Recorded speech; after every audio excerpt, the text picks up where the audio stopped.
성경에는 굉장히 많은 인물들이 나와요. 남자들, 여자들, 어린아이들.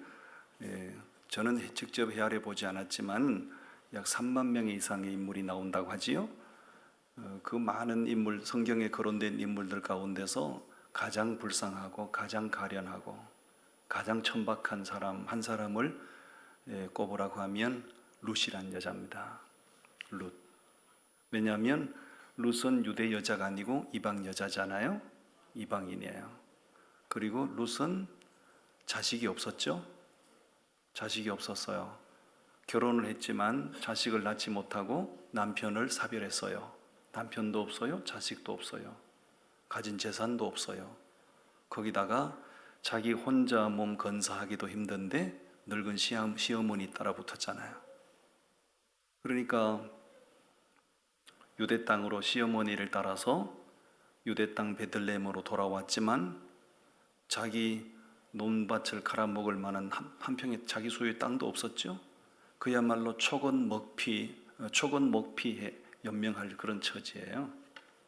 그보다 더 불쌍한 사람이 어디 있겠어요. 옆 사람 부르고 집에 때거리는 있지요. 아무리 가난해도 오늘 저녁 끓여 먹을 쌀은 있을 거 아니에요. 룻은 그것도 없었다고요. 그런데 이 룻이 얼마나 엄청난 복을 받았는가. 정말 엄청난 복을 받았잖아요. 잘 남편이 일찍 죽었지만 믿음의 중심을 지키고 하나님의 은혜 안에 있었더니 유대 남자 중에 가장 멋지고 가장 인격 좋고 가장 부자고 가장 멋진 남자 보아스를 새 남편으로 딱 만나게 하신 거예요. 예, 축원하세요. 당신도 믿음 지키면 새 남편 만나게 하실 거예요.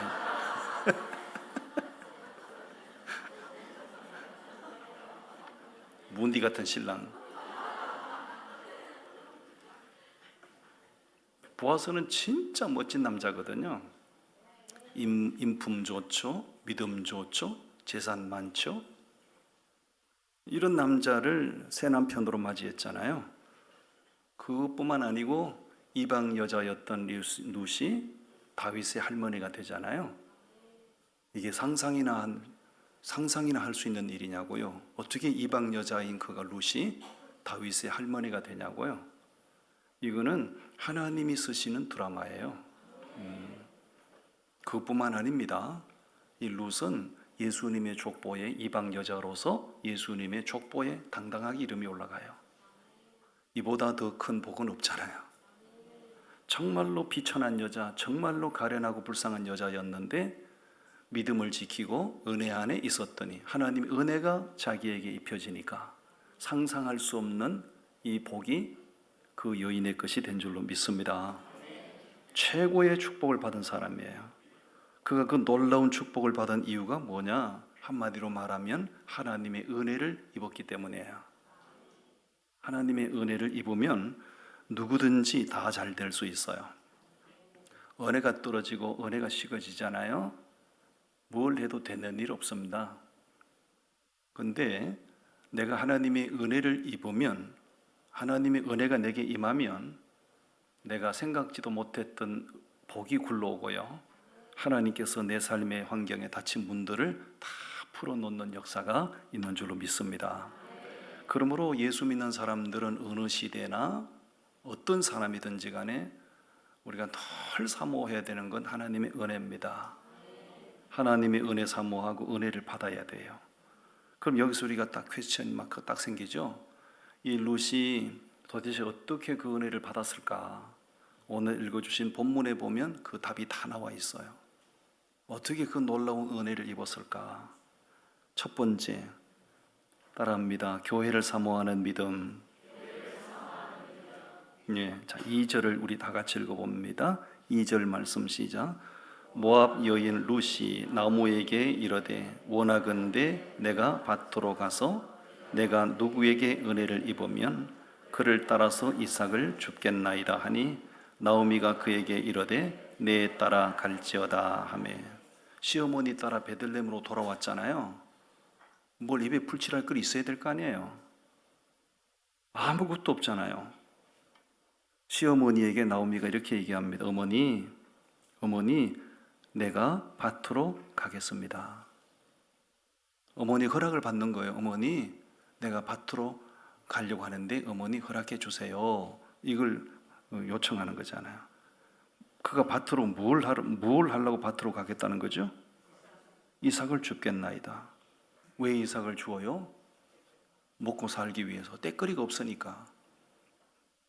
당장 떼거리가 없으니까 먹고 살기 위해서 밭으로 가서 이삭 줍겠다는 거예요. 시어머니 따라서 베들레헴에 돌아온 그가 가난하다 못해 절박하지요. 절박합니다. 그 절박한 형편에서 그 룻이 취할 수 있는 선택은 한 3가지 정도일 겁니다. 첫째, 아이고 내 팔자야 하고 극단적인 선택을 하든지, 그죠? 내 인생 이렇게 살아서 뭐 하겠노? 내 인생 꼬라지가 왜 이런가? 극단적인 선택을 하든지, 아니면 깡통 들고 나가서 구걸을 하든지, 아니면 남의 밭에 가서 곡식 베는 사람들 뒤를 따라가면 떨어진 이삭이라도 주워서 그걸 훑어서 연명하겠다는 거죠. 1번은 극단적인 선택, 2번은 깡통 들고 나가서 구걸하는 거, 3번은 남의 밭에 가서 이삭을 주워서 그걸 찧어서 먹겠다는 거예요. 룻은 몇 번 선택을 했죠? 3번 선택을 한 거예요. 옆 사람 축원하세요. 당신도 3번을 선택하세요. 룻은 3번째 선택을 한 거예요. 결코 쉽지 않은 일이지만, 결코 쉽지 않은 일입니다. 이방 여인이기 때문에 유대인의 땅에 돌아서 사는 것 자체가 힘들어요. 모든 문화가 다르고 모든 풍습이 다 달라요. 결코 쉽지 않은 일이지만 그 3번을 선택한 것은 뭐예요? 시어머니와 함께 먹고 살기 위해서예요. 그 방법 아니면 먹을 것도 살 길도 없어요. 먹고 살기 위해서 그 방법 선택한 거예요.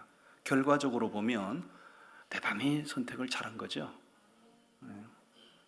저는 이 말씀을 묵상하면서 영적으로 우리에게 주는 깨달음이 있어요. 우리가 영적으로 살기 위해서는 죽으나 사나 밭으로 가셔야 됩니다. 아멘 하셔요. 우리가 늘 바라보고 늘 사모하고 늘 달려가기를 원하는 영적인 밭이 어디요? 이 교회라고요. 교회. 교회가 우리의 마당이고 교회가 우리가 머물러야 할, 달려가야 될 영적인 밭이라고요. 밭을 사모해야 하고 밭으로 가서 하나님의 말씀을 받아 먹어야, 그가 밭으로 나가서 이삭을 주워다가 훑어서 찧어 먹어야 사는 것처럼 우리가 영적인 밭으로 나가서 강단에서 떨어지는 말씀을 주워 먹어야, 미안합니다, 주워 먹으라고 그래서 그 말씀을 받아 먹어야 내가 영적으로 사는 거예요. 집에서도 말씀 읽을 수 있고요, TV 모니터 앞에서 말씀을 들을 수도 있고요. 그거 해보세요. 여러분 영적으로 사나 못 사나? 못 삽니다. 모르겠어요. 그게 익숙해지면 그렇게 살아갈 수도 있는지 모르겠지만 온라인 예배 해보니까 어떻게 할만하던가요?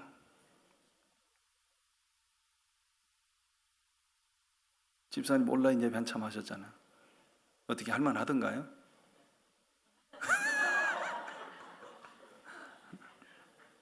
예, 그거요 절대로 우리 양이 차지 않고 성이 차지 않아요. 그저 내가 바라봐야 될 밭, 하나님께서 내 영혼을 위하여 허락해 주신 내 영적인 밭, 그 밭을 사모하고 늘 그 밭으로 달려나가서 강단에서 선포되는 말씀을 믿음으로 받아 먹어야 내가 영적으로 사는 줄로 믿습니다. 그렇게 하지 않으면 영적으로 고갈이 돼서요, 영혼이 핍절해져서요, 영적으로 생존할 수가 없어요. 교회는 축복의 통로고요, 은혜의 마당입니다. 축복의 통로에 서 있어야 축복이 흘러오지요. 은혜의 마당에서 놀아야 은혜를 받지요. 아멘. 고라 자손의 이야기를 제가 수시로 하잖아요. 고라 자손. 고라 하면 딱 생각나는 사건이 있죠. 고라 하면 아주 해서는 안 되는 짓을 했잖아요. 출애굽할 때 고라가 주동을 해가지고 250명의 중간 지도자를 딱 만들어 당을 지었죠. 당을 지어가지고 무슨 일을 했어요? 모세 대적했죠. 그러다가 하나님이 땅을 갈라서 고라 자손들을 그 일당들을 전부 다 생배장 시켜버렸거든요. 근데 나중에 보면 그 고라 자손이 복을 받아가지고요, 하나님 성전의 문지기가 돼요. 성전, 구약시대 성전 문지기는요, 영적인 레벨이 제사장과 같은 레벨이에요. 엄청난 복을 받은 거예요. 이거 뭐지? 아니, 고라 자손이 그 못된 짓을 해가지고 하나님이 저주를 시켜서 망하게 했는데 어떻게 그 자손들이 그 복을 받았지? 나는 그걸 가지고 신학생 때부터 계속 궁금해가지고요, 성경에서 답을 찾은 거예요. 그러다가 시편 84편을 읽다가 답을 찾은 거예요. 시편 84편 한번 보시겠어요? 시편 84편.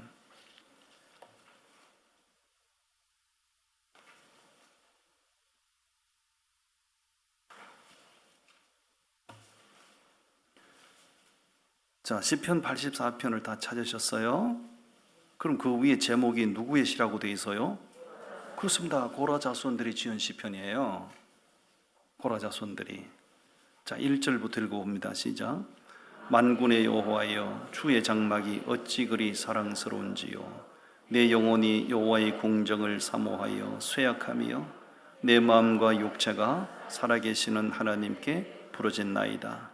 나의 왕 나의 하나님 만군의 여호와여, 주의 제단에서 참새도 제 집을 얻고 제비도 새끼들 보금자리를 얻었나이다.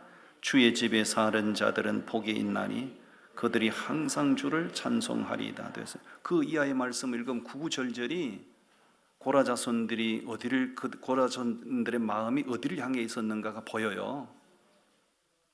고라 자손들의 마음이 어디를 향해 있었죠? 여호와의 집, 성전. 어느 정도로 성전을 사모했다고 그러죠? 어느 정도로? 3절에 보면 아주 시적으로 표현하고 있잖아요. 그 예루살렘 성전 처마 끝에 둥지를 털고 있는 제비와 참새를 보면서 얼마나 좋을까, 얼마나 좋을까. 저 제비, 저 참새는 날마다 예루살렘 성전 처마 밑에 둥지를 털고 있으니 얼마나 좋을까. 그만큼 예루살렘 성전 사모했다는 거 아니에요. 그러니까 나는 이 말씀을 읽다가 고라는 못된 짓 하다가 저주받아 망했는데 그 자손들은 어떻게 제사장과 버금가는 그 엄청난 복을 받았을까? 저는 이 말씀에서 답을 찾은 거예요. 하나님의 집을 그리워하고 하나님의 성전을 귀하게 여기고 언제나 그들의 마음의 중심이 성전을 향해 있었기 때문이라. 하나님이 그 자손들에게 은혜를 베푸시고 복을 베푸신 줄로 믿습니다. 절대로요, 우리는 지금 이 세상을 지금 살아가고 있잖아요. 이 세상은 광야와 같은 거거든요. 광야 세상, 광야 인생을 살아가면서 은혜를 받지 않고 은혜를 입지 않으면 우리는 못 삽니다. 은혜는 절대적인 거예요. 그 귀한 은혜를 입는 비결이 뭔가? 고라 자손들을 봐도 그렇고 오늘 본문 속에 나오는 룻의 행적을 봐도 그렇고 언제나 믿음의 밭을 바라보고 그 믿음의 밭을 그리워하고 그 믿음의 밭으로 달려나가서 강단에서 떨어지는 생명 양식을 주워 먹어야 내가 영적으로 사는 겁니다. 아멘. 룻이 그래서 은혜를 받았답니다. 두 번째 은혜 받은 이유가 뭘까? 3절 말씀 따라합니다. 목회자를 따르는 믿음. 그렇습니다. 오늘 본문 3절을 보세요. 3절 다 같이 읽겠습니다. 룻이 가서 베는 자를 따라 밭에서 이삭을 줍는데 우연히 엘리멜렉의 친족 보아스에게 속한 밭에 이르렀더라. 자, 룻이 이삭을 주러 밭으로 갔잖아요. 밭으로 갔어요. 어떻게 이삭을 주어요? 누구를 따랐다고요? 베는 자를 따라다니면서 앞에서 일꾼들이 베고 가는 거죠. 그럼 뒤에 졸졸졸졸 따라가면서 떨어지는 이삭을 줍는 거예요. 전 이 말씀을 묵상하다가 은혜 받았다고요. 룻이 밭에 간 목적은 이삭을 줍기 위해. 왜 이삭을 주어요? 그것이 자기와 시어머니가 생존할 수 있는 방법이니까요. 밭으로 갔는데 자기 마음대로 이 밭으로 저 밭으로 막 뛰어다니고 천방지축 막 뛰어다닌 게 아니에요. 곡식 베는 일꾼의 뒤를 졸졸졸졸 따라가면서 그렇게 떨어진 이삭을 주었다는 거예요. 여러분, 밭을 교회라고 한다면 곡식을 베는 일꾼은 누구를 가리키는 걸까요? 주의 종 목회자를 가리키는 거야. 그러므로 이 성도들이 어느 시대든지 교회를 통하여 은혜를 받아야 되는데, 은혜를 받기 위해서는 목회자와의 신뢰관계는 절대적이에요. 목회자와의 관계가 틀어지거나 목회자와의 관계 속에 서운한 감정이 딱 이렇게 막을 쳐버리면 어떤 현상이 일어난지 알아요? 강단에서 목회자가 천사 같은 말을 해도 안 들려요. 안 들립니다. 아무리 옳은 말을 해도요, 안 들립니다. 목회자와의 관계가 틀어지잖아요. 말씀이 안 들린다고요. 말씀이 안 들리면 그 사람 속에 누가 말하겠어요? 어둠의 영이 속삭이기 시작하는 거예요. 옆 사람에게 물어보세요. 지금 설교가 들리나요? 들린대요, 안 들린대요? 네. 신기하네. 내가 분명히 조는 걸 봤는데. 참 우리 교인들은 참 신령하셔요. 다 주무시는 것 같아. 다 들린대. 그러니까 제가 아무리 주무셔도 이제 안심하고 설교해도 되겠어요. 예. 틀림없는 얘기입니다, 여러분. 목회자와의 감정이, 서운한 감정이 딱 막을 쳐버려요. 말씀 안 들려요. 말씀이 안 들릴 뿐만 아니라 말씀이 안 들리는 순간부터 내 영혼은 핍절해지기 시작하고 곤두박질을 하기 시작하고 끝없는 방황을 하기 시작해요. 그때 사단이 역사하는 거예요. 신앙생활에 있어서는 밭도 중요하지만 목회자가 절대적으로 중요합니다. 주의 종을 통해서 생명의 꼴을 공급받기 때문에 목회자와의 관계가 바로 돼 있어야 은혜를 받습니다. 그 목회자를 신뢰하는 마음이 있잖아요. 그 목회자가 말씀을 더듬거려도 은혜가 됩니다. 목회자를 신뢰하는 마음이 떨어지잖아요. 천사 같은 말을 해도 안 들린다고요. 그리고 8절 말씀을 좀 보세요. 8절 말씀 우리 같이 읽어봅니다. 시작. 보아스가 룻에게 이르되 내 딸아 들으라. 이삭을 주우러 다른 밭으로 가지 말. 이삭 주우러 어디로 가지 말라고요? 다른 밭으로 가지 말라고. 그냥 여기가 내 밭이요. 내 밭에, 하나님이 내게 허락한 밭에 나와서 내가 기름 부은 목자를 통해서 주시는 그 이삭, 그 생명, 그 꼴을 먹으라고요. 아멘. 목자가 하는 일이 뭡니까? 목자가 하는 일은 양떼를 돌보고 양떼들에게 생명의 꼴을 먹이고 양떼들이 잘못된 길로 가지 못하도록 돌보는 거지요. 돌보는 겁니다. 바르게 양육하는 거예요. 우리가 사회적으로 보면 불쌍한 사람이 있어요. 불쌍한 사람이 누군가 돌봐줄 부모가 없는 자식들이 있잖아요. 고아라고 그러죠, 고아. 아무도 나를 돌봐줄 아버지도 없고 어머니도 없어요. 천이 없는 고아지요. 고아는 불쌍합니다. 물론 요즘이야 사회복지제도가 잘 돼 있어서 아버지 어머니가 안 계셔도 사회가 우리나라처럼 인권이 신장된 나라는 사회가 그 아이들을 돌봐주죠. 그런 세계가 다 그런 건 아니잖아요. 돌봐줄 부모가 없는 자식이 불쌍하고요. 생명의 꼴을 공급해 주는 목자가 없는 양이 불쌍한 거예요.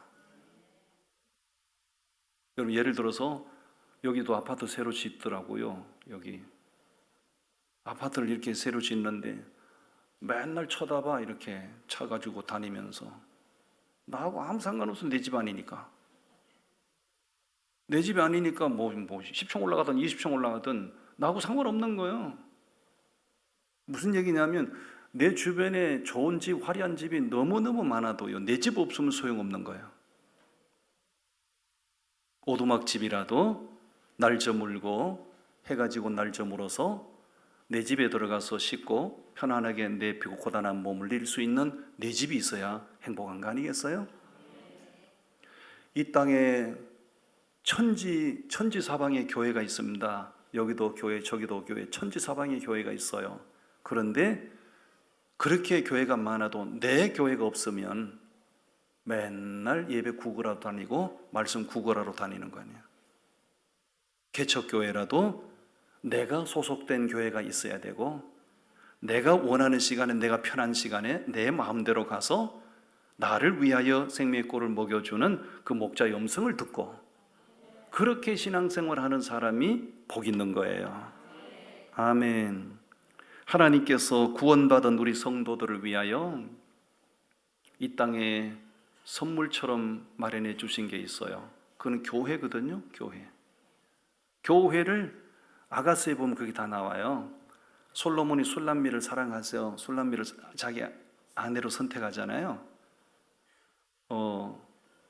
솔로몬은 예루살렘 왕궁에 있어요. 술람미는 저 두메 산골에 있거든요. 솔로몬도 눈이 삐었나 봐. 세상에 뭐가 부족하다고 시골 구석에 사는 새카만 처자. 아이고 진짜. 그 여자를 사랑에 빠져가 그 여자를 자기 마누라로 택한 거 아니에요? 어느 날 때가 돼서 이제 자기 신부감을 데리고 오는 거 예루살렘으로. 그 신부를 술람미를 데려오기 위해서 솔로몬이 레바논의 백향목을 가져다가 가마를 만들어요. 가마를 만들고 그 안에 자색 방석을 쫙 입히고 은을 쫙 입혀가지고요, 일꾼을 보내가지고 술람미를 가마 태워가지고 오는 거예요. 그 솔로몬 왕은 우리 주님을 가리키는 거고요. 그 새까맣게 못한 처자 있잖아. 그 술람미는 우리를 가리키는 거고요. 그 가마 있잖아요. 가마. 그거는 교회를 상징하는 겁니다. 예수 믿어 구원받은 우리를 천국으로 데려가시기 위하여 주님은 당신의 피와 살을 쏟아 이 땅에 교회라는 가마를 만들어 우리를 교회라는 가마를 태워서 천국으로 데려가시는 거예요. 아멘. 얼마나 감사합니까? 자, 사도행전 20장 말씀을 다 한번 찾아보겠어요. 사도행전 20장을 다 보세요.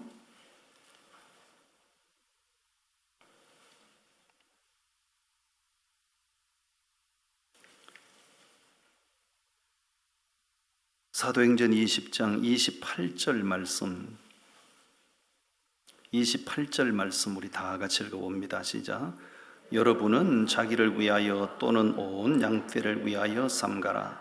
성령이 그들 가운데 여러분을 감독자로 삼고 하나님이 자기 피로 사신 교회를 보살피게 하셨느니라. 아멘. 주님이 당신의 교회를 세우셨다고 우리를 천국으로 데려가기 위해서. 근데 그 교회 안에 성도들을 영적으로 케어하고 돌보는 리더가 있어야 돼. 목자가 있어야 되잖아요. 그 성도들을 위해서 주님은 감독자를 기름 부어 세운 거예요. 그 목자다 그 얘기입니다. 목자의 사명은 교회라는 가마에 올라탄 교인들을 영적으로 케어하고 돌보고 천국으로 안내하는 역할을 하는 거죠. 그렇기 때문에 오늘 본문으로 돌아가서 룻이 먹고 살기 위해서 이삭을 주우러 갔는데 이 밭으로 저 밭으로 자기 마음대로 돌아다니면서 이삭을 준 게 아니고 일꾼의 뒤를 졸졸 따라가면서 떨어진 이삭을 주었어요. 아시겠습니까? 그렇기 때문에 은혜 받는 사람이 되기 위해서는 목자를 신뢰하고 목자의 뒤를 따르는 사람이 되십시오. 아멘. 제가 부족함이 많지만 하나님께서 저를 이 교회 목자로 세우셨잖아요.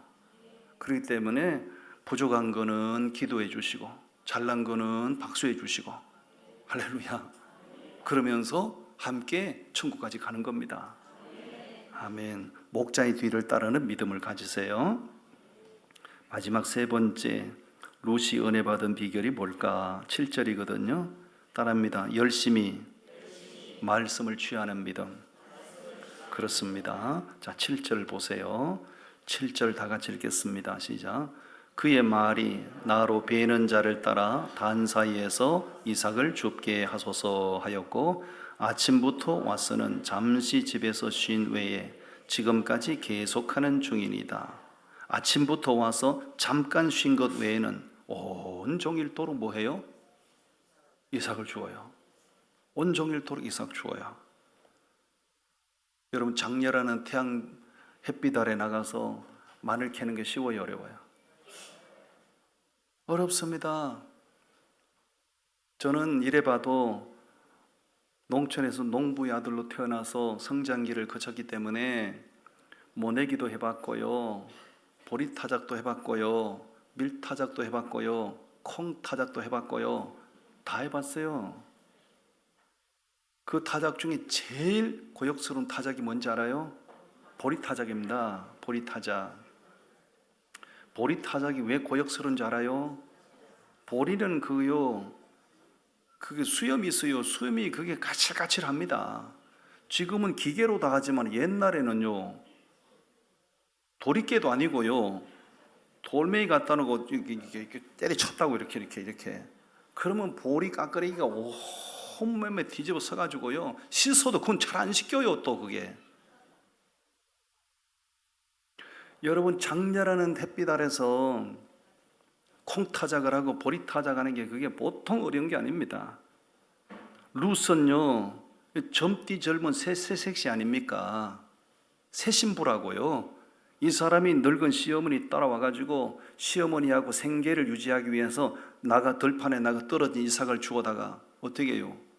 그래도 두 사람 먹고 살려면 그래 요만큼 줘서는 안 되잖아요. 매일 주어야 되는 건 매일. 그러니까 죽지 않고 살기 위해서 아침부터 오후까지 종일토록 그걸 하는 거예요. 야, 진짜 쉬운 일이 아니죠. 여유 부릴 만한 형편이 못 된 거죠. 정말로 절박하고 정말로 대단한 모습이에요. 그런 룻의 모습을 통해서 우리가 본받을 점이 있어요. 뭐냐? 하나님의 말씀을 갈망하는 마음, 하나님의 말씀을 취하는데 집중하시라고요. 아멘. 하나님의 말씀을 취하는 것은 영적인 생계수단이라고요. 영적인 생계수단. 말씀을 먹지 않고, 하나님 뭐라고 말씀하셨어요? 주님이 사람이 떡으로만 살 수 있는 게 아니고 하나님의 말씀으로 살 수 있다고 그랬잖아요. 하나님의 말씀 아니면 우리가 영적으로 살 수가 없어요. 이방인 백부장 이야기는 너무 잘 알잖아요. 이방인 백부장 고넬료 이야기. 고넬료가 어느 날 기도하는데 하나님이 환상을 보여주시잖아요. 그 환상을 보고 용기를 내가지고요, 요바에 있는 베드로를 초청해요. 종도를 보내가지고요, 베드로를 초청하면서도요, 고넬료는요 반신반의했어요. 왜? 내가 이방인인데, 베드로는 유대인인데, 저기 유대인이 이방인 내가 초청한다고 우리 집에 과연 올까? 종도를 보내놓고도 반신반의하는 거지요. 근데 베드로가 고넬료의 초청을 받고 고넬료 집을 가요. 간다고요. 가당깨로요. 네. 대단한 거요. 유대인으로서 이방인의 집에 갔다고요. 대단한 거예요. 자기 고정관념을 완전히 깨는 거예요. 자, 베드로가 그 고넬료 집에 찾아갔을 때 고넬료가 뭐라고 말하는가 한번 보세요. 사도행전 10장을 한번 보세요. 사도행전 10장 말씀.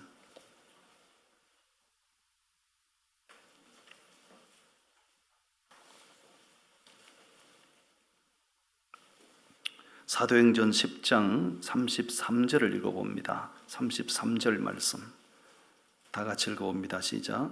내가 곧 당신에게 사람을 보내었는데 오셨으니 잘하였나이다. 이제 우리는 주께서 당신에게 명하신 모든 것을 듣고자 하여 다 하나님 앞에 있나이다. 예, 베드로가 초청을 거절하지 않고 이방인 고넬료 집에 가는 겁니다. 가서 얘기하는 거요. 당신이 나를 왜 초청했습니까? 당신의 초청을 받고 내가 왔는데 나를 왜 초청했습니까? 물었더니 이방인 백부장 고넬료가 뭐라고 말하는 거예요? 예, 다름이 아니고요, 내가 믿는 주님이 당신에게 당신을 통해서 무슨 말씀을 하실는지 말씀을 듣기 위해서입니다. 그럼 고넬료는 이방인 백부장이거든요. 굉장히 계급이 있는 사람이에요. 그렇지만 고넬료는 말씀을 사모하는 마음이 있었다는 얘기잖아요. 뭐 베드로를 초청해 가지고 무슨 뭐 이렇게 무슨 뭐 자기 어떤 입신양명을 위해서 초청한 게 아니에요. 당신을 통해서 하나님의 말씀을 내가 듣기 위해서 초청했다고. 그러니까 베드로, 그렇습니까? 하나님이 나를 통해서 이렇게 말씀하셨어요. 쭉 말씀을 고넬료의 집에 모인 사람들에게 말씀을 풀어놔요. 자, 그때 무슨 역사가 있는가 보십시오. 사도행전 10장 44절. 사도행전 10장 44절을 읽어요. 시작. 베드로가 이 말을 할 때에 성령이 말씀 듣는 모든 사람에게 내려오시니. 할렐루야. 베드로가 그렇습니까? 나를 통해서 하나님의 말씀을 듣기 원하십니까? 알겠습니다. 하나님의 말씀을 쭉 그 집에 말씀을 쭉 풀어놔요. 그럴 때 귀를 기울여 그 말씀을 듣는 그들에게 뭐가 내려오셨어요? 성령이 임해서요. 은혜를 받았다 그 얘기입니다. 은혜를 받았다. 따라합니다. 분명히 그 말씀 다시 한번 보세요. 베드로가 뭘 할 때에? 말을 할 때에 성령이 뭐 듣는 이에게? 말씀. 따라하세요. 따라하세요. 말을 하더라도 말씀으로 받으면 성령이 역사합니다.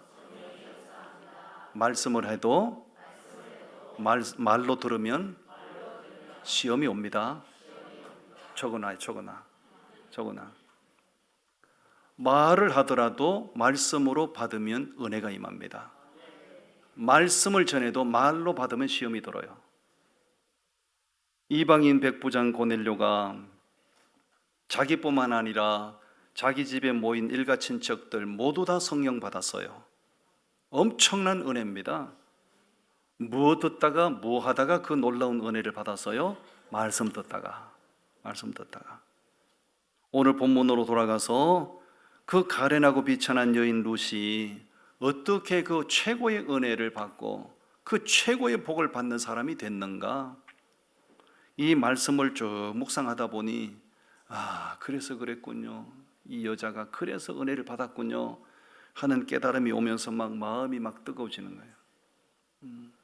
하나님의 은혜는 차별이 없어요. 룻과 같은 그런 모습으로 임하는 사람에게는 과거에도 오늘도 미래도 하나님의 은혜가 주어지는 줄 믿습니다. 우리 말씀 위에 굳게 서야 돼요. 말씀 위에 굳게 서야 돼. 자, 오른손을 이렇게 들어보세요. 따라합니다. 말씀을 읽자, 말씀을 듣자, 말씀을 공부하자, 말씀을 암송하자, 말씀을 실천하자. 이게 말씀 위에 굳게 서는 비결이에요. 종호 형제 뭐라고 그랬어 지금?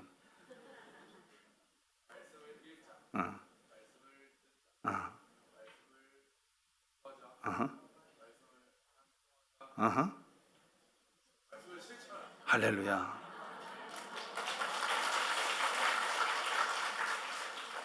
근래도 중창단 자격 있네.